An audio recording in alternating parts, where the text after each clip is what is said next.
So we got Curtis from Webfoot Farms, and he's bringing his Greenfire American Bresse chickens. Now we're not going to intermingle with our existing flock. We're going to have two separate flocks to do a nice breeding system.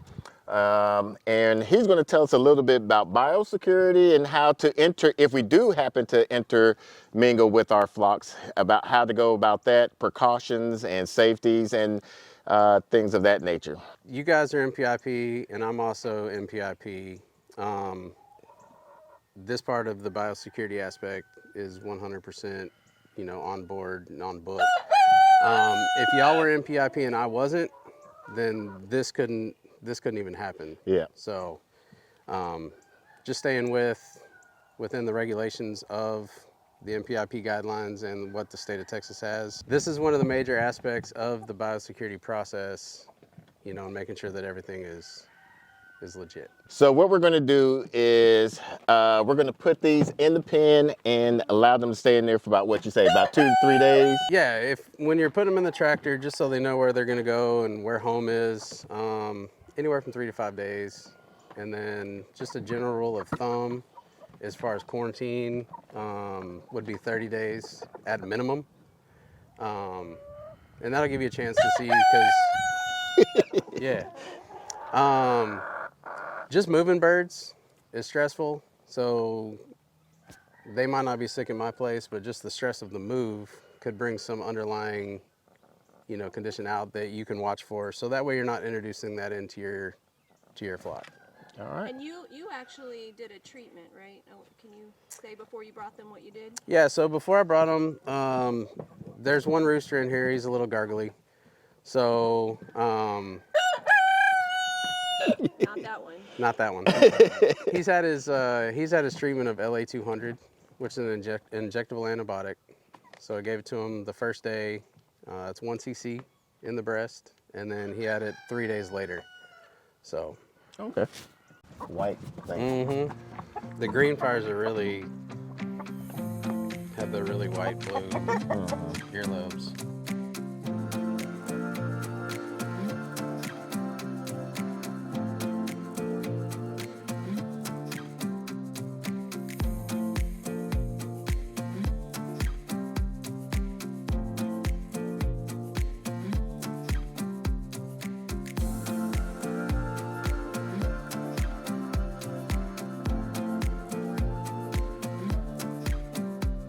This is a Greenfire too, so they're both Greenfire birds.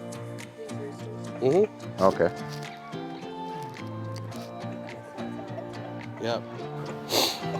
And would you say that the white on them is a little brighter, like on their lobes? Or Oh yeah, it's almost blue. And I noticed they got. But the difference between this one and that one is this one has the amber eyes. Yeah. And this one has and that dark eyes. Dark evil eye. So. And we noticed that about some of our other breasts too, that some of them have the dark eyes. Some have dark and some don't. But these definitely have a lot bluer legs and more of that white earlobe tone. Right.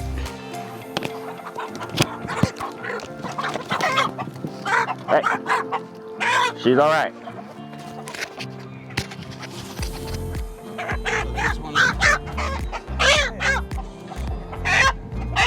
So even the Greenfire hens have really blue ears.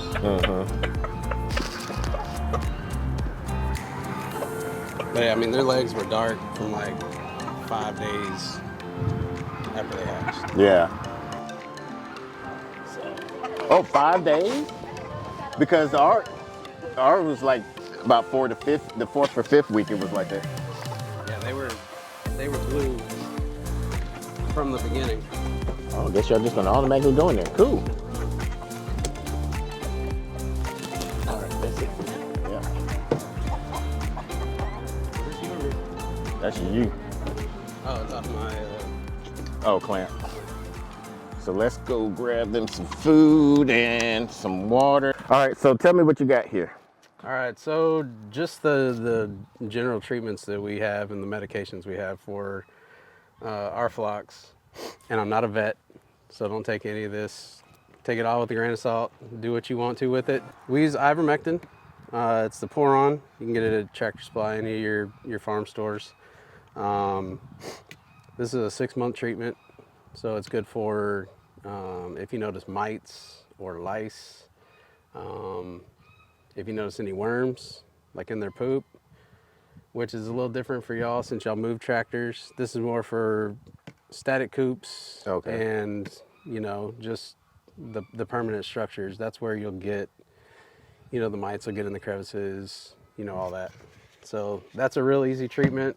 You do the first treatment, and then 10 days later you follow up, because that's the life cycle of like the mite eggs, The larvae or and all that. the parasites.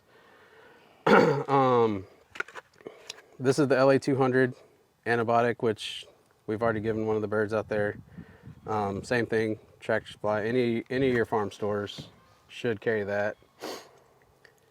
Thailand 50, it's another antibiotic. We use it mainly for, let's say if a bird got attacked by a dog or, a predator and was still alive, this is good for the infection that comes from that injury. It could also be used for respiratory. LA200 we found is way better at treating any respiratory infections. This is what we use to apply the ivermectin.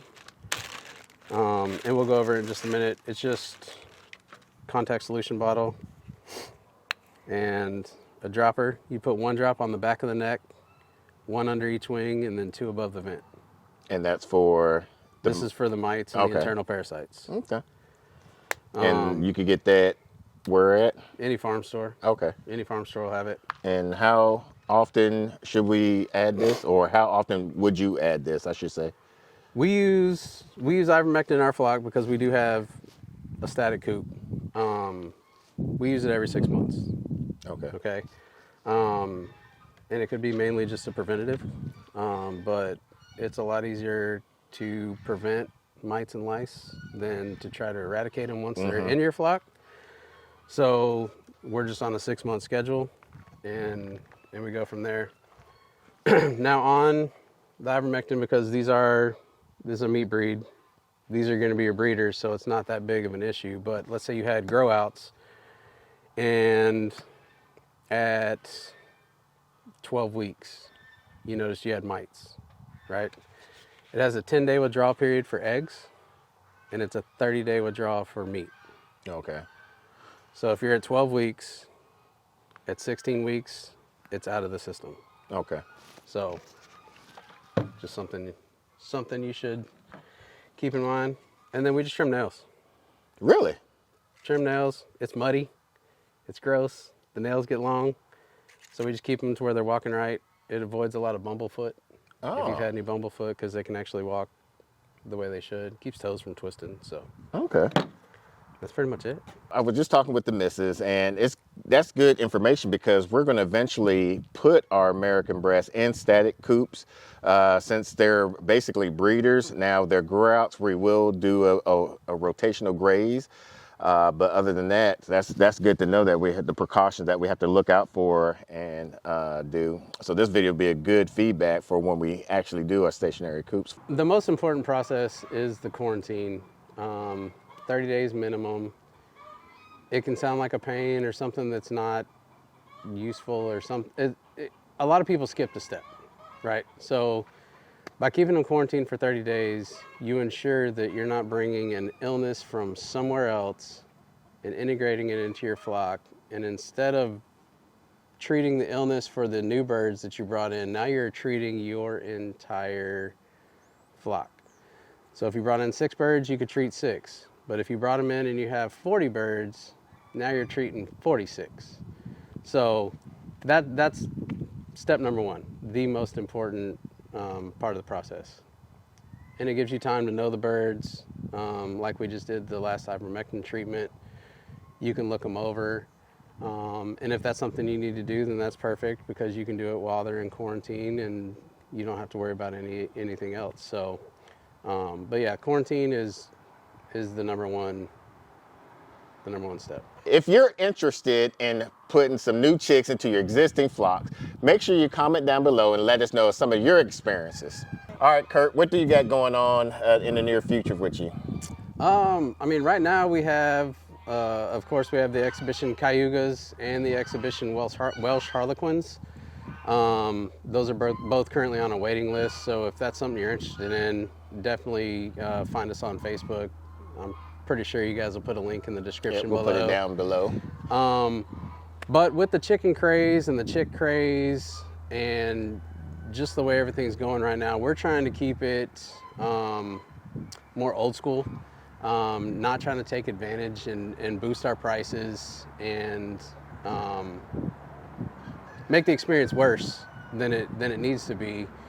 So right now we have a flock of olive eggers that we're currently hatching out, and to keep with that old school feel and old school vibe, the chicks are $3 a piece, and we're selling them in groups of 10.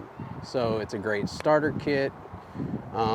Even if you only want 5 hens, 10's right about the perfect number, because you're gonna get 5 roosters. You might get more than 5 roosters. 50% chance. So Straight run. even with sex pullets in the store, you're gonna get roosters. So yeah, these are straight run. That's how we're offering them at that old school pricing, and that's really the only thing we're doing different this year, is offering what they should be, right? Instead of taking advantage of the lack of supply. So we actually learned a lot from Kurt from the Biosecurity when he brought these 3 geese over. We did a video about that. We'll put it off to the side and also down below. Until the next video, let's grow together.